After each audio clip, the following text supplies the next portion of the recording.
நானும் பாத்துட்டேன்.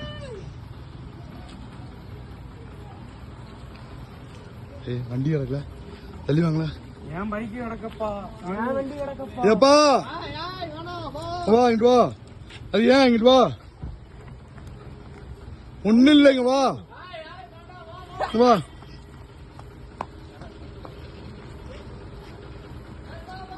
காலேஜ் அங்க ஒரு காலம் வண்டி பாப்பா இங்க வா.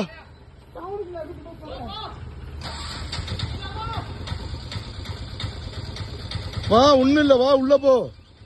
உள்ள போய் ஒரு அலம் பண்ணிட்டு வா போ. வா இங்க வா. வண்டி இருக்கா? அதான் ஒன்னும் இல்ல, ஒன்னும் இல்ல. வண்டி எதுவுமே தொடாத, வண்டி எதுவுமே தொடாத.